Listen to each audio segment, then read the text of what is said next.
Sénégal-Équateur 2 buts à 1. Les Sénégalais viennent de montrer à toute la face du monde qu'ils ont leur mot à dire dans cette compétition en battant l'Équateur avec la manière pour afin se qualifier au huitième de finale.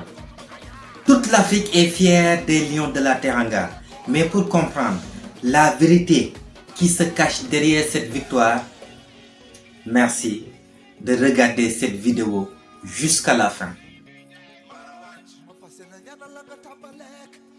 Vous savez, la gagne, c'est une science, une culture, un système d'organisation et de gestion mis en place. Malheureusement, c'est dans tous les niveaux de la gestion qui accompagne une équipe nationale que beaucoup de nations africaines peinent à mettre l'ordre. Par conséquent, après beaucoup de défaites et de déceptions, malgré qu'ils ont toujours eu un bon effectif, les Sénégalais ont enfin compris que pour gagner, il faut du professionnalisme dans tous les compartiments qui accompagnent une équipe nationale. Ce faisant, ils ont œuvré dans cette dynamique en mettant en place les moyens qu'il faut. Nous avons mis en ce qui nous concerne tout ce qu'il faut pour que l'équipe performe. Vous savez ce qui se passe dans un terrain de football, à savoir le jeu produit par les joueurs n'est qu'un résultat, mais la quintessence qui permet de gagner est au niveau de l'organisation, de la gestion. Et toutes les équipes qui ont compris cela, comme le Sénégal, ont parvenu à avoir de bons résultats.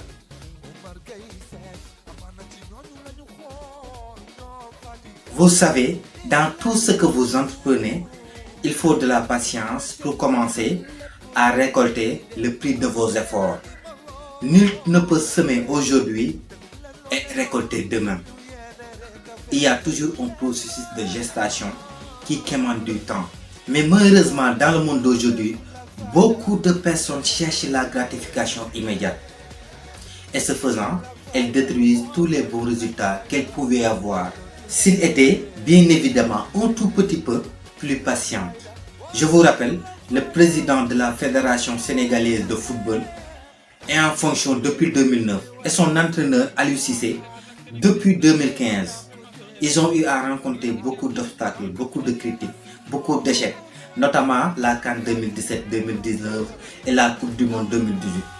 Mais ils ont continué à travailler malgré les difficultés. Et aujourd'hui, dans cette année 2022, leurs efforts apportent des fruits. Ce qui doit inspirer toutes les nations africaines, particulièrement le Cameroun qui est dans la même dynamique, avec Samuel Eto'o-Fils et Rigobert Song.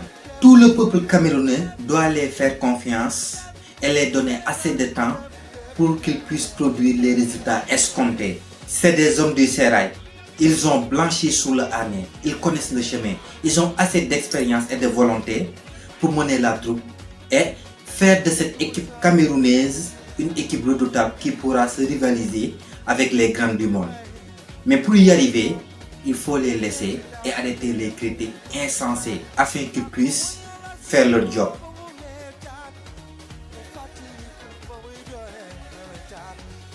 Dans la vie, tout est spirituel avant d'être physique. Tout subit une double création. D'abord, il y a une création spirituelle et puis une création physique. Rien ne peut exister dans cet univers sans qu'il soit d'abord été créé dans le mental. Et vous n'êtes pas sans savoir, nos pensées attirent en nous ce par quoi nous sommes obsédés. Nos pensées, mues par des émotions fortes, sont sûres de se transformer à leurs équivalents physiques. Bien évidemment, s'il n'y a pas d'autres pensées limitatives pour freiner ce processus de création. À cet effet, si un groupe, une nation, un peuple, une communauté mobilise toutes leurs énergies, toutes leurs émotions, toutes leurs pensées, tous leurs souhaits et leurs prières dans une même dynamique, ils auront toutes les chances en leur faveur pour obtenir les résultats voulus. Vous savez, l'adage qui dit que l'union fait la force a une connotation plus spirituelle que physique. Ce que apparemment le président de la République du Sénégal, à son excellence M. Macky Sall, a compris quand il sortait son fameux slogan lors de la remise du drapeau national à l'équipe, quand ils apprêtaient à partir à la Coupe d'Afrique des Nations, qu'ils ont d'ailleurs gagné, Manko Wutindamli, qui veut dire tous unis ensemble pour aller chercher la victoire. Il avait vraiment trouver les mots justes pour unir toute la population derrière l'équipe. Ce qui confirme davantage la devise du Sénégal.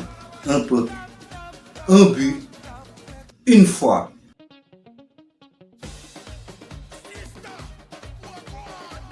Le lion n'est pas forcément l'animal le plus fort de la jungle, mais son courage, sa bravoure, son mental d'acier fait qu'il est le roi de la forêt.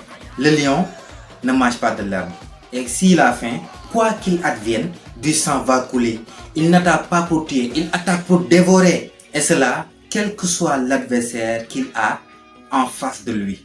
Les joueurs de l'équipe nationale du Sénégal ont montré à toute la face du monde qu'ils étaient des lions.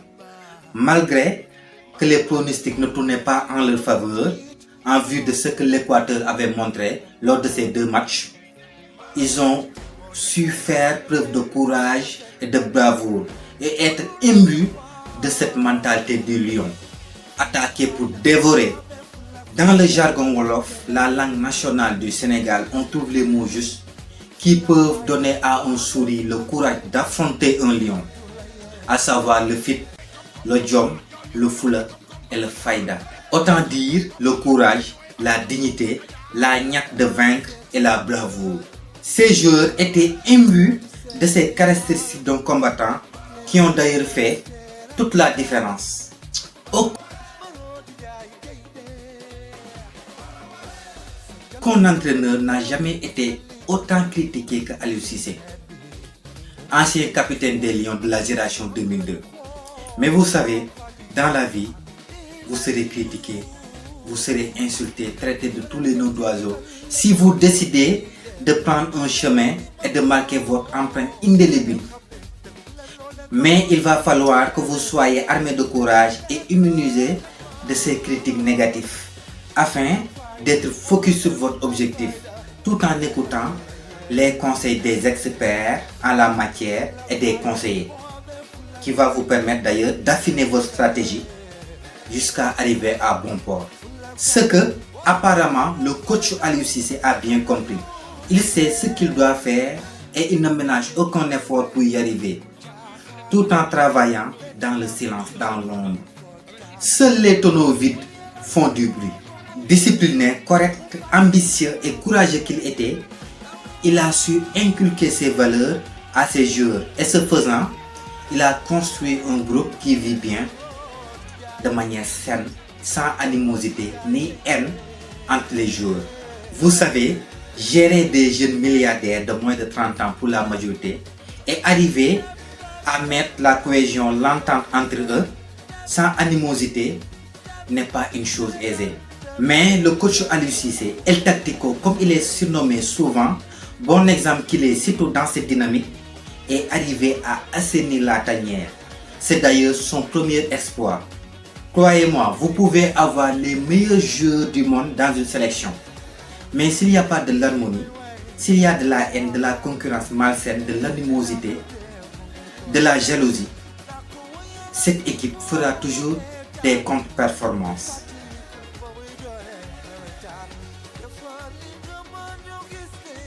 Inspirez-vous de cette philosophie qui a permis à l'équipe du Sénégal d'obtenir les résultats escomptés et appliquez-la intelligemment dans votre vie. Si vous avez un objectif à atteindre, documentez-vous, renseignez-vous, informez-vous afin d'avoir toutes les informations qu'il vous faut et jetez-vous tout entier à la poursuite de cela. Armez-vous de patience et soyez immunisés aux critiques qui cherchent à vous détruire, à vous rabaisser. Ainsi, un jour, votre étoile brillera de 1000 feux. Mais n'oubliez surtout pas que tout se passe ici. Votre esprit est votre pouvoir.